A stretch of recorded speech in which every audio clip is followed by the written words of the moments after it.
He only comes around once a year. You've got to love him. He's come all the way from Channel Court in Kingston. Ladies and gentlemen, please welcome to stage Santa!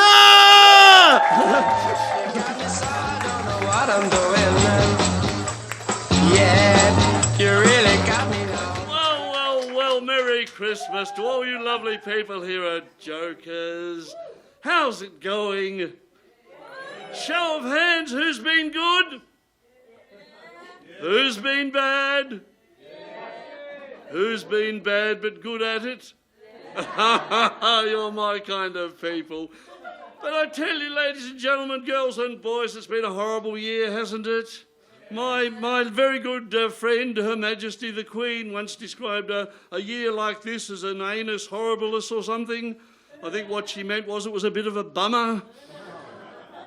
But there's been some bright moments, hasn't there? I mean, the lovely people here at Jokers opened up again as soon as they were able to bring some joy and laughter back into our community. I'd like to join with me in giving a big hand to Gavin and Jane, who are definitely on Santa's nice list this year. And of course, there's a lot of concern about me. People are saying, what about poor old Santa and COVID? Well, look, it didn't really affect me. I mean, I socially isolate for 11 months of the year, don't I? Self-quarantine, I mean, I leave civilization on Christmas Day and you don't see me again until, well, the end of November. Although if the shopping centres and supermarkets had their way, they'd roll me out in Easter, but that's not going to happen. Now, what I've got here is a letter. I'm going to share this with you in just a moment, but I wanted to ask this. Who does actually believe in Santa? Thank you very much. Who believes in the Easter Bunny? Good. Who believes in the federal Liberal government's honesty and integrity? All fantasy, isn't it, ladies and gentlemen? But here's an interesting one. Who believes in the Tooth Fairy? I ask this for one very good reason, because this letter I received today from some dopey little kid from the USA who claims he was visited by, wait for it, the Truth Fairy. He couldn't even get that right. Now, this petulant little American brat, his name is Donald J. Trump, age 74, obviously has the intellect of a 4-year-old. He's so dumb, ladies and gentlemen, he put his address as White House, America.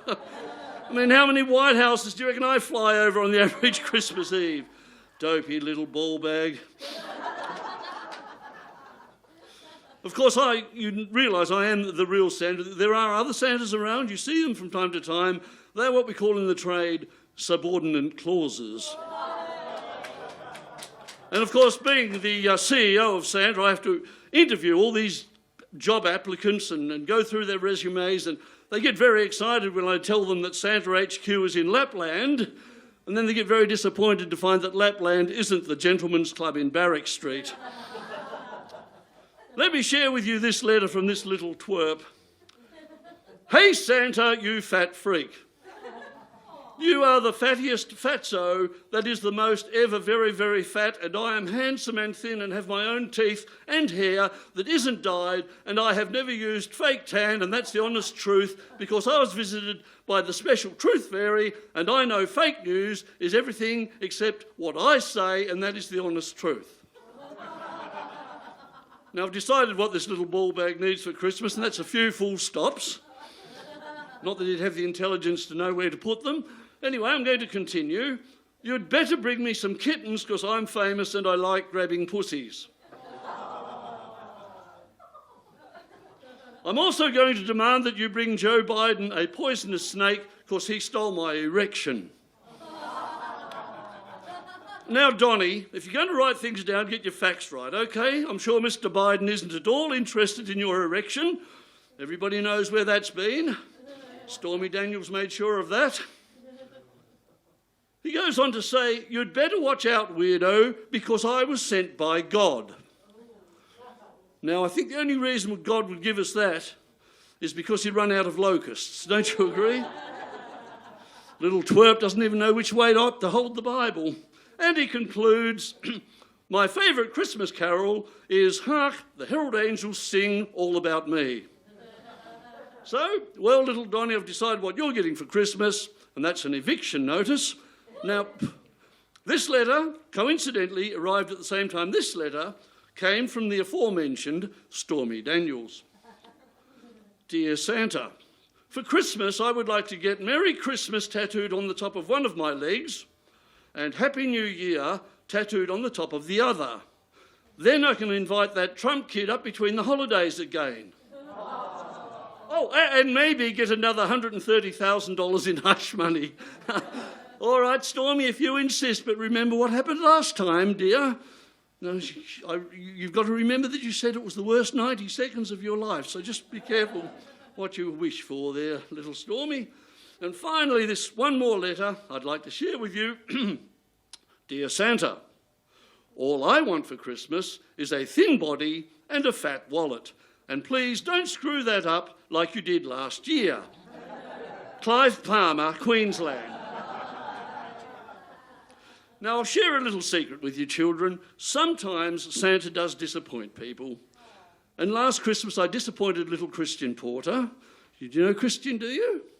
Yes, poor little Christian. I bought him an echidna, and he wasn't very, very happy. But you see, what had happened, I eavesdropped Christian with a very sweet young female staffer in a bar in Canberra, and I'm sure I overheard him saying all he wanted was a hedgehog. At least I think that's what he said. He got the echidna. It was the closest I could get in Australia, and he obviously was very upset about that. But to save that happening this year, ladies and gentlemen, girls and boys, I thought what I would do is float with you some of the gift ideas I have for some people you may know, and then by acclamation, if I have your approval, that's what they'll get. Is that okay? Would you play along with this? Here we go then. I thought for little Scotty Morrison, I might get a big lump of coal. Now, Scotty obviously loves coal, doesn't he? And I know what you're thinking, girls and boys. Coal is usually reserved for naughty children. I rest my case. So all those who think that coal's a good example, a good gift for Scotty Morrison, please say aye. Aye. Well done. And obviously it's the coal that's on the nose, so we won't go there. How about your own state Premier, Mr. Peter Gutwin? I've decided for little Mr. Gutwin, I'm going to get a Harry Potter invisibility cloak. Because all year people are saying he has to be more transparent. So, all those in favour of Mr. Gutwin's transparency vest? Oh, I think we've passed that one with flying colours. And finally, ladies and gentlemen, our own Senator Richard Colbeck. Now, poor old Richard has had a bad year, hasn't he? Did you see him in Senate estimates? Yes. Did he make a dick of himself? Yes.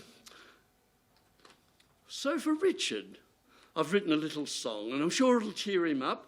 What I'll do is I'm going to finish up by singing this little song. It was originally sung by a Mr. Rolf Harris.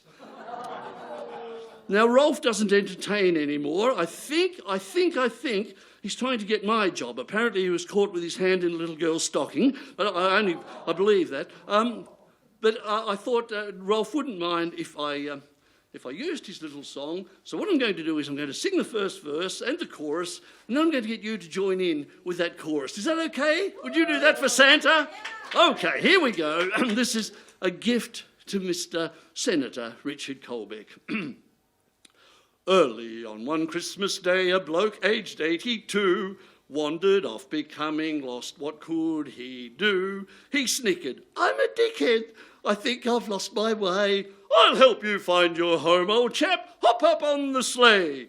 Up beside the bag of toys the geriatric hopped, but they hadn't gone far when Santa stopped. He'd witnessed all the reindeer gathered round an old PC, a bunch of desperate oldies zooming frantically. Oh, 6 white boomers, baby boomers, escaping Richard Colbeck's nursing homes. 6 white boomers, baby boomers, in Colbeck's COVID zones.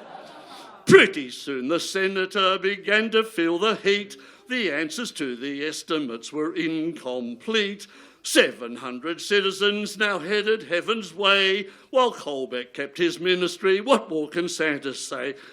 Everybody's going to join in now. Just a sec. Have you got your best singing voices? Here we go. 1, 2, 3, it's 6 white boomers, baby boomers, escaping Richard Colbeck's nursing homes. 6 white boomers, baby boomers, in Colbeck's COVID zones. One more time, it's 6 white boomers. Beautiful, escaping Richard Colbeck's nursing homes. 6 white boomers, baby boomers, in Colbeck's COVID zones. Have a Merry Christmas, everybody. Let's hope 2021 is better than 2020 for each and every one of you, and that includes you, Senator Colbeck. Bye. Give it up for Santa!